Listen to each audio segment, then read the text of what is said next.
જય શ્રી કૃષ્ણ. હું આજે દૂધીના બાફેલા મૂઠિયાની રેસીપી બતાવું છું. તો આ દૂધી પહેલાં મેં થોડી વાર પહેલાં ખમણી દીધી હતી અને એ કાળી ન પડી જાય એના માટે થોડું કકરો લોટ ગવાનો નાખી દીધો હતો.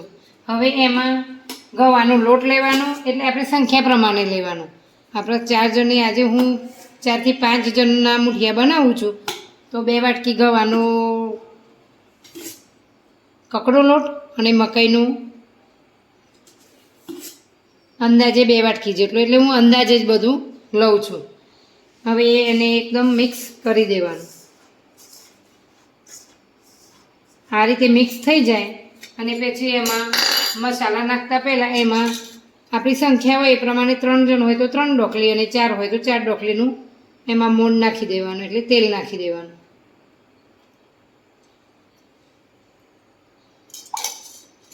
તેલ થોડુંક સારા પ્રમાણમાં નાખવાનું, એટલે મૂઠિયા એમ આપણે જોઈએ એવા પોચા આવે. હવે એમાં ધાણા જીરું પાવડર નાખવાનું 2 ચમચીથી 2.5 ચમચી જેટલું. પછી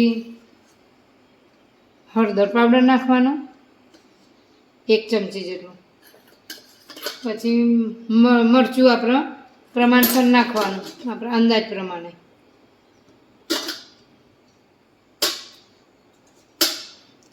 એમાં મીઠું નાખવાનું, આપણે જેટલું ખાતા હોય જે રીતે એ રીતે મીઠાનું પ્રમાણમાં નાખવાનું. પછી એમાં તલ નાખવાના 1.5 ચમચી, અજમો નાખવાનો 1 ચમચી.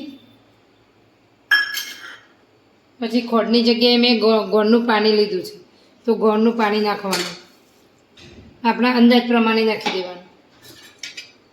પછી એમાં 2 લીંબુ નીચોઈ દેવાના, ખટાશમાં લીંબુ નાખવાના.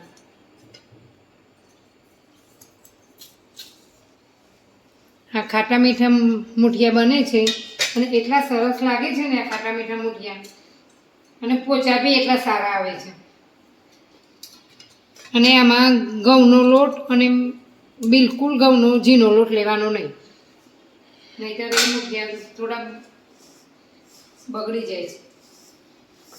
આ રીતે એને પહેલાં પાણી નહીં લઈ લેવાનું. દૂધી હોય ને એ પાણી છોડે ને એટલે દૂધીનું પાણી જ થઈ જાય. એમાં પહેલાં આ રીતે લોટ બાંધી દેવાનો. એમાં ગરમ પાણી લીધું છે. હવે આ રીતે નરમ હાથેથી થોડોક લોટ આ રીતે બાંધી દેવાનો. એમાં પોચા હાથેથી જ બાંધવાનું. હલકા હાથેથી આ રીતે રોલ બનાવી દેવાના, એકદમ હલકા હાથે બનાવવાના, એટલે એકદમ પોચા આવે. અને આ રીતે એકબીજાના જોડે ગોઠવી દેવાના. આને દબાઈને ક્યારેય નહીં કરવાના. જો આ રીતે આપણે જ્યારે વેલણની બનાવીએ એટલે ગોળ ગોળ, ત્યારે આ રીતે થોડીક એમના તિરાડ પડવી જોઈએ, તો એકદમ પોચું આવે છે. અને આની અંદર મેં નીચે પાણી મૂક્યું છે, એક પાણી ગરમ મૂકીએ એમાં અંદર લીંબુ નીચોય છે, જેથી કરીને અંદર કરે કેમ કે કારી ન પડે. હવે આ વેલણિયા છે એ મેં આ રીતે એકબીજાના ત્રોસમાં મૂક્યા છે, કારણ કે એકબીજાને ચોંટી ના જાય ને એટલા માટે. હવે એને બંધ કરી દેવાનું.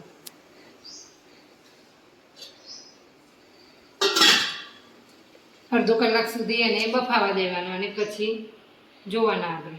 10 મિનિટ થઈ ગઈ છે અને હવે હું ચેક કરી દઉં છું ગેસ બંધ કરીને તે ચડી ગયા છે કે નહીં. તો કઈ રીતે ચડી ગયા છે આને ચપ્પાની મદદથી ખ્યાલ આવી જાય. જો આ રીતે ચપ્પાને આરપાર ચોંટે નહીં એટલે એ વેલણિયા ચડી ગયેલા કહેવાય. હવે આ વેલણિયાના હું નાના પીસ કરી દઈશ આ રીતે. જો એકદમ સોફ્ટ છે ને. હા,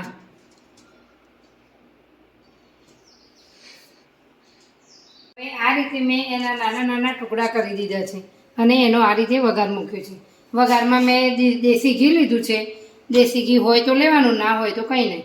અને પછી એમાં આપણા માપસર તેલ પણ નાખવાનું થોડુંક. ત્યાર પછી તેલ નાખ્યા પછી એનો વઘાર આવે એટલે આ રીતે થોડીક અડધાથી પણ અડધી ચમચી, હાફ ચમચી રાઈ નાખવાની.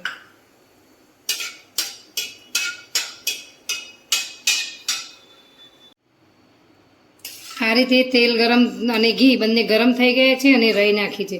રાઈ નાખ્યા પછી આ રીતે તલ નાખવાના. તલ થોડાક ઉપર પડતા નાખવાના એટલે થોડાક સારા લાગે.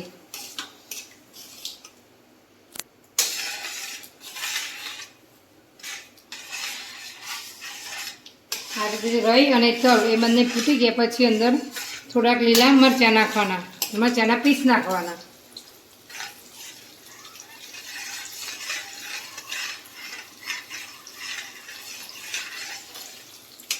આ રીતે વઘારાઈ જાય. મરચાંના પીસ નાખ્યા પછી થોડા લીલા લીમડાના પાન નાખવાના, મીઠો લીમડો હોય ને એના.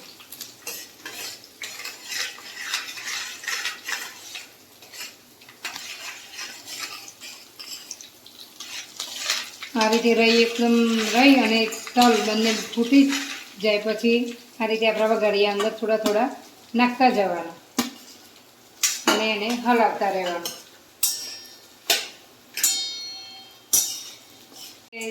તલ ફૂટી જાય પછી અંદર મૂઠિયા નાખવાના. થોડા થોડા મૂઠિયા નાખી અને વચ્ચે વચ્ચે હલાવતું રહેવાનું. આ રીતે